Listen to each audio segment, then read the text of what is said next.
So here is the 2020 Polaris Sportsman 850 Premium in the blue steel metallic. As you can see, it's like a dark navy blue with the silver accents, also obviously the black accents. Has the premium wheels with the CST upgraded tires from the factory. I did get it with the rear extreme brush guard. It was included in the package, as well as the tool holder on the front storage bin. It does have a 3,500-pound Polaris winch, and since it is not the premium trail, it does not have the LED headlight kit option. What can always be done is actually put LED bulbs inside the housings, but for the time being that wasn't necessary. It didn't really justify the extra $1,200. I ended up getting this ATV in Massachusetts up at Higgins Motorsports, brand new. It was the last one that they actually had, so everything lights up properly, full screen. Put 3.6 miles on it, still a baby obviously. 4x4 selector with the active descent control all the way to the left, so you don't burn your brakes out. It does have the override slash governor override, I guess you could call it, right here. Very easy to access. Single brake and then rear brake, I guess you could say pedal over here. High, low, neutral, reverse, and park. Does have the LED tail lights, which are very nice. It was a nice touch. They look great. They're bright as all hell. As far as the headlights go, like I said, it does not have the LED kit, so they are halogen, but they do a good job lighting everything up.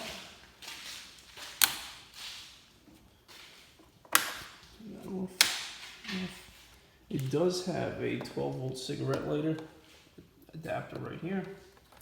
So when you are on trails, if you run any type of GPS unit or even just a phone charger, because if you have a Bluetooth speaker system or anything, I do not have the hand warmers. So that is what this section right here would be for. My winch is integrated right into here from the factory. Works great so far. It does only come with the synthetic rope. It does not have the actual metal cable, but for what I'll be using it for, chances are the synthetic rope will be fine. Fuel tank is up in the front, right here. We have a small storage bin back here. You can always throw some spare parts. Right now I just have the parts manual and the spare parts, like socket, tire pressure tester, I guess you could call it. That's about it in there right now. It does have the lock and ride, I guess you could say, mini rails on it. Not the extended rail system. I had no use for that, but it does come set up if you are going to put the lock and ride rear storage bin on it. Works great. Up front, you still have the 2 on each side for the lock and ride system, but you do have some small storage underneath it. And one nice thing about this, twist these two, and this pulls out, giving you access to your battery, coolant, and other fluids. Nice little touch, because at least you do get a little more storage, and when it locks in, these two forks, I don't know if you can see it on the video, these two forks slide in first, and the rest just drops in. Twist here, and it's locked back in. And it is nice, it is sealed, waterproof. This gasket runs all the way around the outside edge.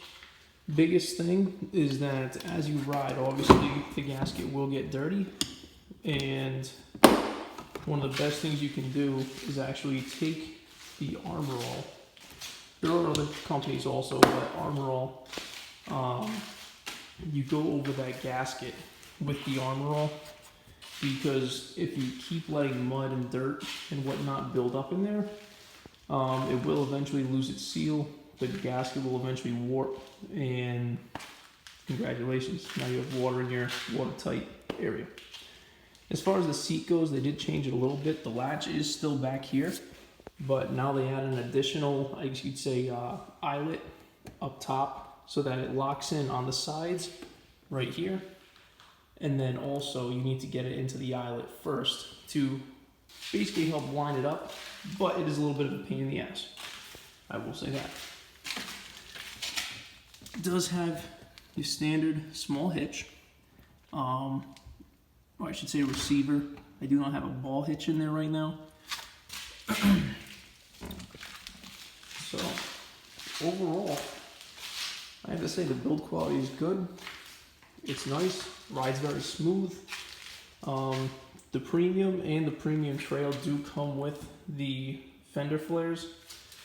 They extend all the way down to the foot area, right here to here, and then in the rear from here up back to here.